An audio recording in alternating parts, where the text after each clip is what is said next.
Contohnya berdusta. Terkadang berdusta itu menyenangkan hamba Allah, menyenangkan orang lain, tetapi Allah benci. Maka dia tidak mau melakukan sesuatu yang di situ menyenangkan makhluk, tapi ada unsur mendatangkan kebencian Allah. Contoh, kadang orang kalau bergurau, tujuannya kan untuk membuat orang senang. Nah, terkadang supaya orang senang dalam gurauan itu ada unsur-unsur dusta. Padahal dusta dibenci Allah. Maka sekalipun di situ ada menyenangkan orang, tetapi kalau menyimpang kemurkaan Allah, dia tinggalkan itu. Dia tinggalkan itu. Sekalipun orang senang, sekalipun manusia gembira dengan kebohongan dia. Tapi karena bohong itu dimurkai Allah, maka dia lebih mendahulukan kesenangan Allah, jangan sampai dibenci oleh Allah Subhanahu wa taala. Rasulullah pernah mengatakan, "Wa ilul lilladzi yuhadditsu fayakdzibu liyudhika bihal qaul." Celaka betul bagi seorang hamba yang dia ini berbicara, kemudian dalam pembicaraannya ada unsur dusta. Tujuannya apa? Supaya orang-orang tertawa dengan ceritanya. Itu sebenarnya dicerita oleh agama. Bercerita, berbual-bual, ngobrol, bicara panjang lebar dengan orang yang di situ dibumbui dengan kedustaan, macam-macam cerita bohong. Tujuannya supaya orang tertawa dengan perkataan itu. Ini termasuk orang celaka, kata Rasulullah SAW. Sehingga hal semacam ini tetap dijaga oleh seorang hamba, mendahulukan Allah Subhanahu wa taala. Ada juga ihsan. Di sini ihsan, Bapak Ibu, ihsan itu artinya mendahulukan orang lain. Mendahulukan bukan orang lain, mendahulukan sesuatu perkara. Ada kalanya ihsan itu dalam urusan ibadah. Kalau ini urusannya muasyarah dengan Allah. Ada urusannya mendahulukan dalam urusan ibadah. Nah, mendahulukan dalam urusan ibadah ini ternyata tercatat makruh. Ada dalam istilah kaidah fikih itu al-ihsan fil ibadah makruh. Mendahulukan orang lain dalam urusan ibadah itu hukumnya makruh. Tidak disenangi dalam agama, malah dibenci oleh Allah, tidak disukai oleh Allah. Contoh, dalam agama kita dianjurkan untuk saling bersegera mendapatkan keutamaan dalam urusan azan. So awal itu termasuk. Karena Nabi pernah bersabda seperti ini, "Lau ya'lamun nas ma fid bina was safil awal thumma lam yajidu illa ma yastahimu alaihi lastahamu." Sekiranya hamba Allah itu umatku, kata Rasulullah SAW, tahu bagaimana dahsyat pahala yang Allah siapkan untuk muazzin, fadilah azan itu dan sholat awal, pasti mereka akan berebut untuk mendapatkannya. Maka kata para ulama, karena ini ada anjuran di dalam amalan tersebut dalam ibadah ini, kalau orang itu mendahulukan orang lain tidak boleh, makruh. Tentunya memang dia punya kemampuan kalau ada. Sok awal mendorong-dorong yang orang maju itu tidak boleh sebenarnya. Karena ada anjuran untuk mendapatkan sok awal. Azan itu Bapak Ibu, maka kadang di satu masjid sudah ditetapkan azannya. Kalau berebut sudah mungkin bulan, sudah ada berkelahi. Memang seperti itu kata Nabi, kalau ditambahkan pahalanya muazzin, orang berebut sampai bisa mereka melakukan undian. Siapa yang layak untuk azan? Saking mau mendapatkan pahalanya. Luar biasa dalam muazzin itu. Rasulullah menyatakan di antara keutamaan muazzin itu, al-muazzin yughfaru pada sauti. Muazzin itu diampuni Allah sejauh suara dia. Kemana jauh suara dia batasnya, sejauh itu dosa diampuni. Bahkan yang lebih dahsyat lagi di antaranya, salah satu umat yang dapat perhatian khusus muazzin dari Rasulullah. Apa itu? Rasulullah pernah bersabda, "Allahumma arsyidil alimah wa mufidil muazzin." Ya Allah, bimbing para imam, luruskan para imam, dan ampuni dosa muazzin. Ya Allah, dimintakan ampun sama Rasulullah. Bayangkan, kalau istighfar kita belum tentu maju. Kalau sudah Nabi Muhammad, di dalam riwayat banyak seperti itu disebutkan Nabi pernah mendoakan ampun untuk muazzin. Nah sebenarnya itu kalau berdorong-dorongan tidak boleh mendahulukan orang. Tidak sebenarnya. Tidak sebenarnya. Tapi kata memang kita sudah ada penetapan, ada yang bertugas yang mau diamalkan, biar lebih tertib, biar lebih tertib. Ini seandainya sabda Rasulullah, kalau manusia itu tahu apabila azan itu tentu mereka berebut, kalau tidak pakai ada petugas yang berebut kalau tahu. Nah kalau dalam urusan azan mungkin sudah ada petugas, beda dengan sholat awal. Sholat awal tidak ada petugasnya. Maka dalam syariat Islam, dalam urusan kemudian mendahulukan orang lain dalam urusan ibadah, salah satunya sholat awal itu tidak boleh. Sampai lama ada yang mau isi itu makruh sebenarnya, makruh. Harusnya itu memang termasuk yang disadarkan Nabi, orang itu bersegera cepat-cepatan ingin mendapat sholat awal. Kenapa? Nabi pernah bersabda seperti ini Bapak Ibu. Inna Allah wa malaikatahu yusalluna ala shaffil awal. Allah dan para malaikat berselawat untuk orang-orang yang sholat di sholat awal. Sahabat bilang, wa ala tsani ya Rasulullah. Kedua juga ya Nabi. Diulang lagi sama lagi. Sudah. Inna Allah wa malaikatahu yusalluna ala shaffil awal. Allah berselawat dan para malaikat berselawat kepada orang-orang yang sholatnya di sholat awal. Minta lagi. Yang kedua juga ya Rasulullah. Wa ala tsani. Tiga. Inna Allah wa malaikatahu yusalluna ala shaffil awal. Sampai 3 kali tadi. Sampai 3 kali tadi diadakan Allah berselawat dan para malaikat untuk orang-orang yang salat di sholat awal. Apa maknanya kalau selawat dari Allah? Allah akan lebih memperhatikan, mencurahkan rahmat Dia. Kalau para malaikat mendoakan ampunan dan taufik untuk hamba Allah yang berada di sholat awal. Berarti kata para ulama 3 kali bandingan keutamaan orang berada di sholat awal dibanding di belakang. Ini termasuk suatu yang perlu diperhatikan. Al-izar fil ibadah itu makruh kecuali dalam urusan muamalah. Kalau dalam urusan muamalah mendahulukan orang lain itu malah makhluk, dianjurkan. Al-izar fi ghairi ibadah makhluk, mendahulukan orang dalam urusan selain ibadah, dalam urusan sosial itu justru dianjurkan berdasarkan firman Allah dalam surah Al-Hasyr itu, walladzina yusiruna ala anfusihim walau kana bihim khassasah. Penduduk Ansar Madinah lebih mendahulukan saudara-saudaranya dari Muhajirin Makkah melebihi diri mereka walaupun mereka sendiri butuh. Begitulah para sahabat, orang-orang Ansar dipuji oleh Allah, punya sifat isar, mendahulukan orang lain dalam urusan muamalah. Contoh itu dalam kitab Mabadi Awaliyah, kitab usul fikih itu salah satu contoh mendahulukan orang dalam urusan sosial, bukan ibadah. Contohnya pembagian kupon daging kurban. Nanti tidak masalah dahulukan orang. Karena dia pulang paling dulu kan. Yang paling utama justru yang disyariatkan, yang dianjurkan orang lain lebih tidak dulu. Ya silakan saya nanti. Tidak dia yang bersegera, yang bersikap untuk lebih maju. Kalau dalam urusan selain ibadah, kalau selain ibadah lebih diutamakan mendahulukan orang.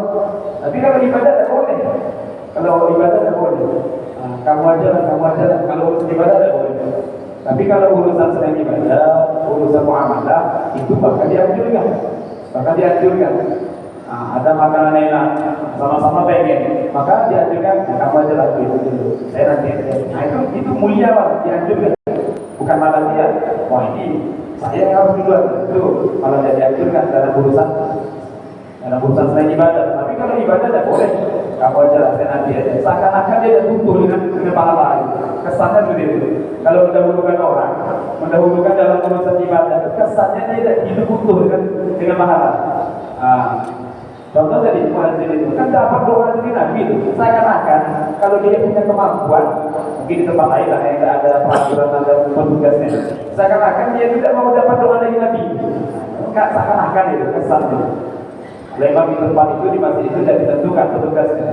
Kosong nih, kamu aja. Itu benar tidak dianjurkan. Kalau memang ada kemampuan, monggo silakan berfoto. Dia ada petugasnya, lain lagi hal. Tapi kalau sholawat saya tidak ada. Siapa yang wajib di sholawat ada petugas. Kecuali mungkin pas belakang imam itu memang ada tuntutan khusus. Dia harus mampu untuk nanti mengkondisikan kalau terjadi sesuatu hal. Jika yang selain di belakang pas imam itu, maka seharusnya bersegera kita untuk mendapatkan keutamaan itu. Jangan sampai bersorong-sorong ke orang dulu. Itu malah tidak dibenarkan dalam syariat. Makruh. Ini terkait insan mendahulukan. Kemudian Bapak Ibu adab yang berikutnya wal-hasyar, adab yang ke-11 berhubungan dengan Allah. Al-iyas ay qalbur raja 'anil khalqi ay adam al-i'timad 'ala al-khalqi fi hajatika fi safari wal hadari anna khalqa la tanfa'u wa la tadur. Ada kita seorang hamba yang cerdas adalah kata Imam Al-Ghazali berputus asa terhadap makhluk. Maksudnya apa? Maksudnya ada mengiktimat alam khalqi dan ada ketergantungan pengharapan kepada selain Allah. Dan ada di hatinya dia berharap kepada makhluk dalam menunaikan hajat-hajat dia. Baik dalam keadaan safar, perjalanan maupun ketika tidak safar. Apa alasannya? Di annal khalqa la tanfa'u wa la tadur.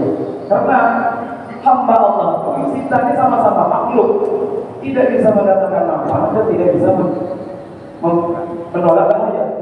Tidak bisa mendatangkan manfaat, tidak bisa menolak bahaya, sama-sama makhluk. Maka jangan sampai kata Imam Al-Ghazali kita ini menggantungkan harapan kepada makhluk. Kalau bekerja sama, minta tolong itu lain hati. Ini urusan rojak pengharapan, ini urusan hati ini. Urusan hati. Mudah-mudahan nanti kalau saya baik dan dia nanti ada aplikasinya. Itu mengharap. Kalau saya baik ya nanti dia berbalas dengan saya. Ini namanya mengharap. Mengharap kebaikan orang. Maka Imam Syafi'i pernah bilang, siapa orang lebihnya yang menggantungkan harapannya kepada selain Allah, nanti Allah hukum dengan pedihnya kekecewaan. Memang banyak orang kalau sudah menggantungkan pengharapan dulu lebih, bukan ke Allah, pengharapannya ke orang lain, ke manusia, itu banyak kecewanya daripada pada sesuai dengan harapan. Kenapa? Allah cemburu. Ini hamba kok bisa-bisanya berharap kepada makhluk yang tidak mampu berbuat apa-apa kecuali atas izin. Maka di sini ada seorang hamba itu dalam memutuskan pengharapan kepada selain Allah. Murni berharap hanya pada Allah. Murni hanya berharap kepada Allah Subhanahu wa taala. Wasani asyar. Yang ke-12 al-khudu' ay tawadhu bil qalbi tahta haibati ma'allah. Adab yang ke-12 yaitu rendah hati. Rendah hati disertai karena takut kepada Allah Subhanahu wa taala. Rendah hati. Hatinya yang ditekan jangan sampai merasa lebih. Merasa dirinya itu bukan siapa-siapa dengan rasa takut kepada Allah. Orang kalau memandang haibah Allah, keagungan kehebatan Allah, kekuasaan Allah, dia akan memandang dirinya siapa-siapa. Tidak memandang sisi kehebatan pada dirinya. Baik itu kehebatan dalam urusan harta, dalam urusan kedudukan, dalam urusan kehidupan, tidak bisa naik dia. Kata dia memandang itu semua atas anugerah Allah, atas anugerah Allah. Dan orang itu kalau dia memang betul-betul tawadhu, syaratnya tidak mentawadhu Minang. Siapa yang tawadhu rendah hati, memang Allah pasti dimuliakan. Tapi syaratnya Allah bukan tawadhu bagian Minang, bukan pengen orang rendah hati. Tawadhunya memang asli tawadhu, memang asli rendah hati karena rendahkan hatinya di hadapan Allah. Bukan karena supaya dibilang orang tawadhu ya, bukan pengen dibilang tawadhu. Dia akan surau. Tetapi sebaliknya, waman taqabbara orang itu kalau dia meninggikan dirinya justru akan. Aduh, belakangnya dia itu tadi malamnya gak ada salah. Tapi Ustaz ada. Berikutnya Bapak Ibu adab yang ke-13. Ini adab yang dua terakhir. Ada kemarin dibilang oleh Imam Al-Ghazali ada bersama ibadah 14. Ini yang mana? Pondok apa Tampuleng tau? Yang ke-13 adalah al-inkisar merasa sedih di hatinya, merasa susah di hatinya tentang ayat ini Allah karena disertai malu terhadap Allah. Kenapa? Depan istri satu di sana agam. Depan istri satu, iya, kancil. Depan istri satu. 1000. Jangan dulu bayar. Ada seorang ayah dengan ada rasa kecewa, rasa susah hati. Jadi merasa susah hatinya ya Allah sampai saat ini sudah seperti ada yang sudah 30 tahun hampir pertengahan jalan kalau menghadapi kematian banyak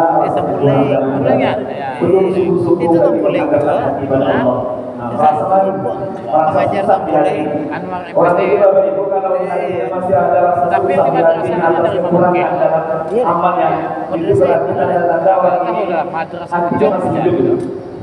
Tetapi kalau di hati ada rasa sedih terhadap kekurangan dalam madrasah hidupnya, Jog itu masalah. Berarti dia merasa sudah di mana dia amal dia. madrasah di generasi 1 lah. 2. Maka kalau Islam dengan Allah tidak Jam itu aja. Nah, jam pertama Aku balik lagi. apanya? Ada aku baca doa tuh. Nah kan seperempat jam ada sedikit aku bilang tuh seperempat jam. Sudahlah bahasa Arab atau bahasa Indonesia aku tak kayak ini dah. Gimana? tidak pernah sedih ketika dia melakukan jamaah. Para habis 10 menit, 15 menit, aku lihat kurang seperempat. Kalau dia bersama kekurangan itu bermasalah. Anu aja 10 menit, aku coba lihat kurang seperempat aja 10 menit. Sedih atas kekurangan dalam diri. Bahkan kata-kata yang belum bisa dilakukan. Orang bisa beribadah, bisa Aku sampai ini lah, sedih. pulau di belakang sampai Kalau seperti ini masih ada di hatinya berarti ini bapak lu mana? yang kedua, kota pun ada Polo bukanya baca anu seperempat. Nah dia bilang setengah jam aku dah seperempat. Aku jam 10 kurang seperempat. Habisnya jam 10. Habis lagi dia kok di hatinya walaupun jatuh bangun jadi orang baik dan Dia mau berpeluh kayaknya. hatinya mau Dia khusyuk berpeluhan. masih saja tergelincir berbuat salah tapi hatinya masih sedih Berarti dia masih begitu menyesal dia dia melakukan kesalahan dia tolaknya. Kalau ini bapaknya setengah jam, kalau setengah jam masih ada uangnya ini setengah jam hidup tuh. ini masih Ya maklum lah dia bercakap ke wajah-wajah paham ya. Saking kelamaan tuh kalau puas setengah jam apa yang begini ini berarti habis. sudah berbahaya sudah gawat-gawat hati orang kalau sudah tidak ada lagi rasa penyesalan selepas melakukan kesalahan. Tahu le. Kemudian yang terakhir Bapak Ibu yang Allah Subhanahu wa taala. Di mana? Ada yang terakhir yang ke-14 as-sukunu an ayyasi fi qadar ayyikana bil Anor. Ayo mau tidak mengandalkan usaha, tidak mengandalkan teknik yang dilakukannya dalam mencari rezeki. Maksudnya gimana? Dia tidak kalau arwah dilak ilmi tahu ya bersabdasnya. Kalau ini itu kan kesalahannya apa? Dia berdoa nih nyanyi. Dia mengisahkan waktu di orang arwah tuh. Kami jadi pemandir saikin Allah itu orang berdoa wali itu nya.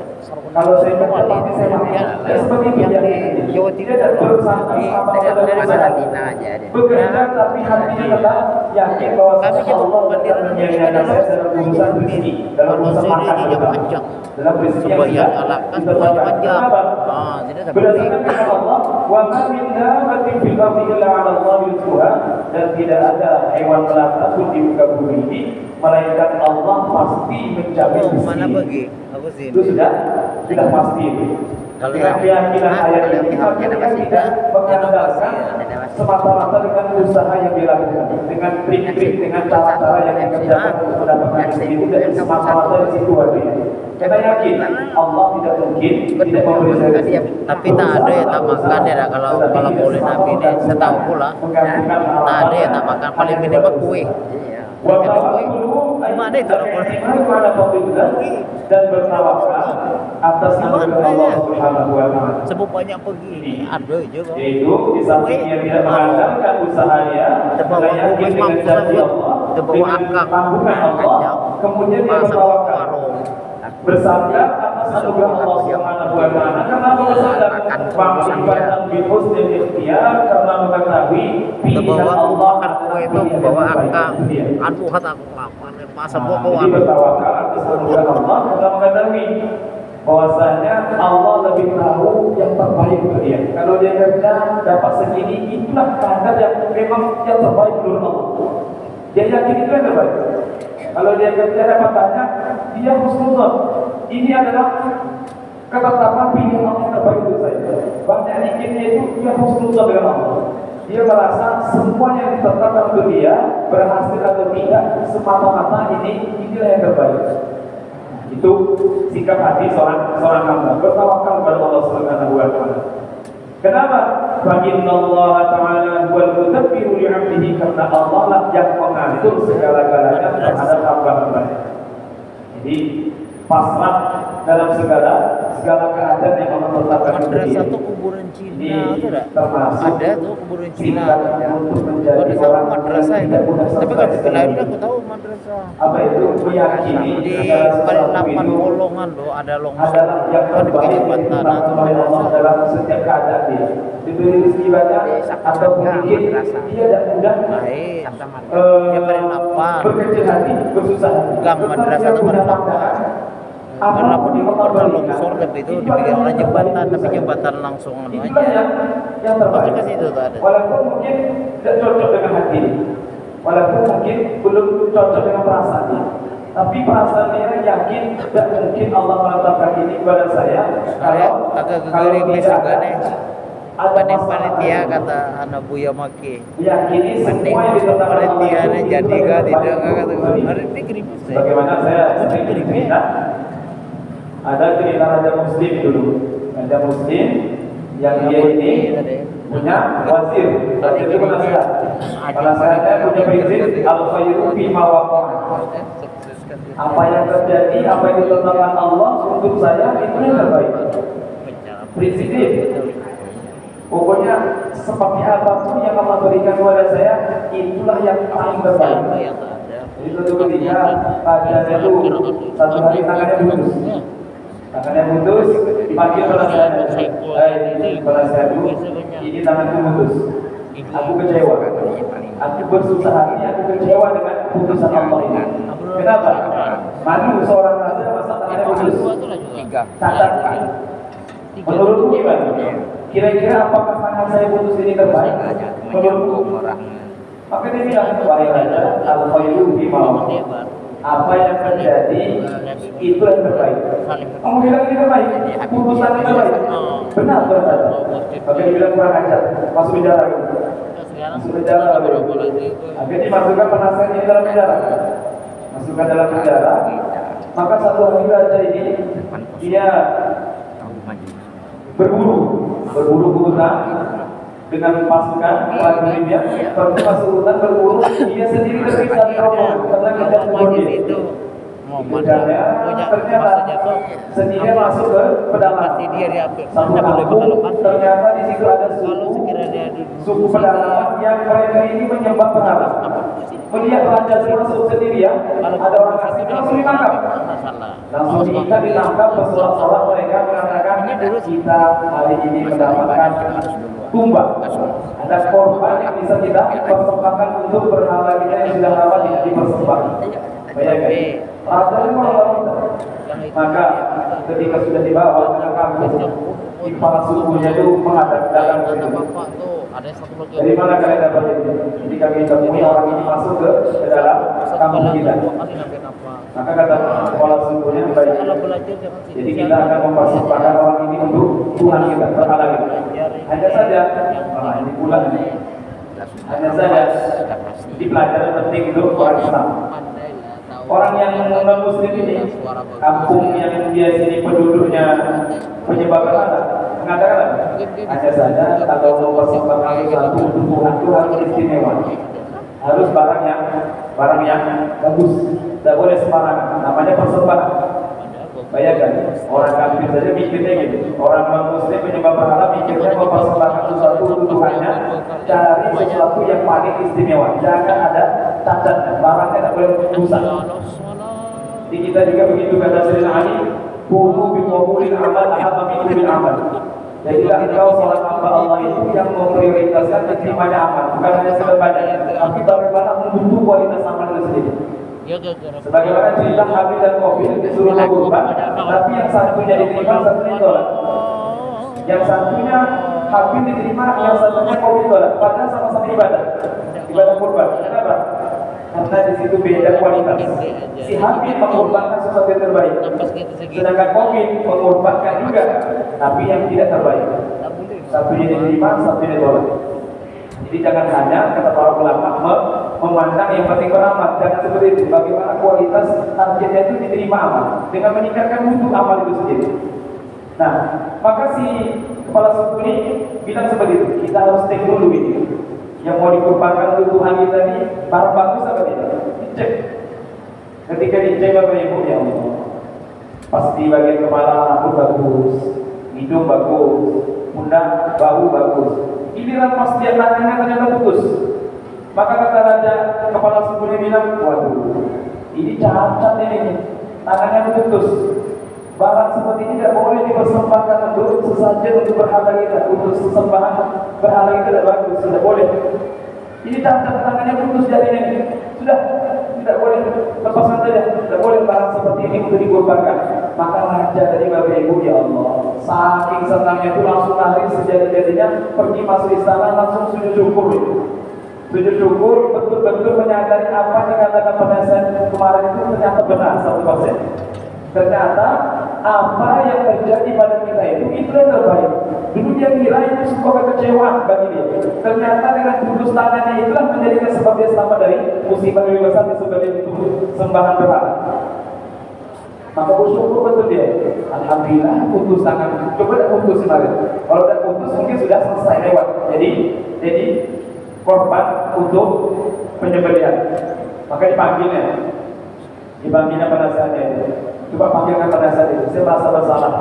Maka dipanggil. Wahai penasehatku, apa yang kamu katakan kemarin itu betul-betul benar 100%. Aku telah merasakan mengalaminya. Kamu bilang kemarin tangan saya putus ini itu yang terbaik. Ternyata betul. Saya berburu ditangkap oleh suku pedalaman mau dipersembahkan. Gara-gara tangan saya putus, saya cacat dan jadi disembelih. Maka betul ini yang terbaik. Tetapi yang saya herankan, kalau kamu gimana? Aku masuk penjara apa itu yang terbaik tadi? Tak tahu ayat saja. Saya ditakdirkan oleh Allah masuk dalam penjara itu pun yang terbaik untuk saya. Kenapa? Lau kuntu ma'aka fis sayyid la akhadhani al-qaum qurban badala minka. Aku kan pengawal Tuhan. Kalau sekiranya kemarin Tuhan berburu aku ikut, kemana Tuhan pergi aku akan ikut walaupun masuk ke pedalaman itu. Nah, ketika Tuhan ditangkap, ketika itu kita berdua ditangkap, Tuhan sebagai raja mau dipersembahkan, ditengok cacat. Tentu aku sebagai pengganti yang tidak cacat akan diambil untuk disembelih. Untuk Tuhan masukkan dalam penjara, tidak jadi yang disembelih juga. Jadi inilah terbaik untuk saya. Saya selamat dari penyembelihan karena Tuhan masukkan ke dalam penjara. Disitulah hikmahnya, kata para ulama, kullu awja'il hayat tamhuha hadhihi ayat. Setiap kepedihan dalam hidup kita ini bisa kita hapuskan rasa itu semua dengan memikirkan firman Allah surah Al-Baqarah ayat 219. Wa 'asa an takrahu syai'an wa huwa khairul lakum wa 'asa an tuhibbu syai'an wa huwa syarrul lakum. Bisa saja apa yang menurutmu itu tidak baik ternyata itulah yang terbaik. Bisa saja apa yang tidak kamu sukai itulah yang paling terbaik untuk kamu. Dan sebaliknya kata Allah, bisa jadi menurutmu apa yang kamu cinta, yang kamu sukai ternyata di situ terdapat sesuatu yang buruk untukmu. Kenapa? Wallahu ya'lamu wa antum la ta'lamun. Allah lebih tahu, kamu tidak tahu. Nah, ini akhlak kita terhadap Allah yaitu ma'rifatan bi husnil ikhtiyar. Meyakini apa yang ditakdirkan Allah itulah yang terbaik. Mengetahui, menyadari bahwasanya Allah itu menetapkan kepada kita itulah yang paling masalah untuk kita. Wahada ada kulluhu, dan ada ini semua adalah malam ini yang bagi sepantasnya ayyakuna syi'araka menjadi pakaiannya. Di annaha al-mulasibatu min dzalika, karena amal seperti ini jika dijadikan pakaianmu akan terus menempel pada dirimu fi jami'i lailika wa naharika, di seluruh malam dan siang.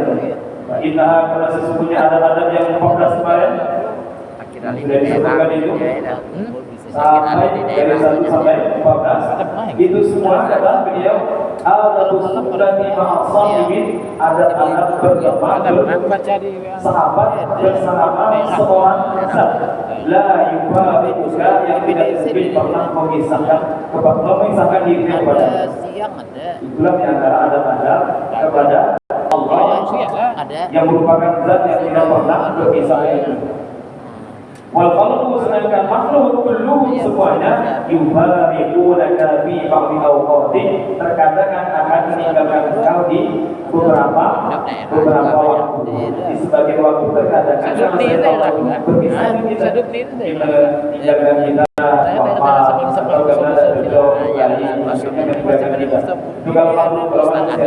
tapi kalau Allah teman yang tidak akan berpisah dengan maka jagalah ada ini bersama Tuhan. Wa ma'akum aina kuntum, dialah Allah yang senantiasa bersamamu aina kuntum, di mana saja kamu berada.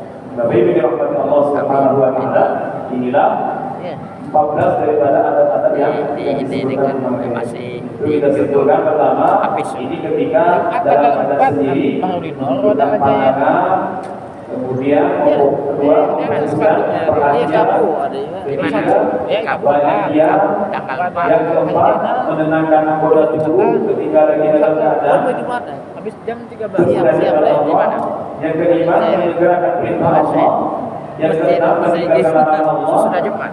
yang ketujuh Tanggal 4. banyak protes atas takbir Allah, Malamnya di tidak banyak komentar. Kemudian yang kedelapan dawam berzikir, senantiasa berzikir dengan hati maupun dengan lisan. Yang kesembilan sebulan sama berfikri, yaitu terus-terusan banyak merenung memikirkan nikmat dan keagungan Allah. Yang kesepuluh mendahulukan Allah dari seluruh makhluk-makhluknya. Yang 11 tidak bergantung pada makhluk dan hanya pada Allah. Terus yang tadi 12 sampai 15. Bapak Ibu dimuliakan Allah Subhanahu wa taala, sampai di sini. Semoga diberkahi oleh Allah dan diberikan manfaat.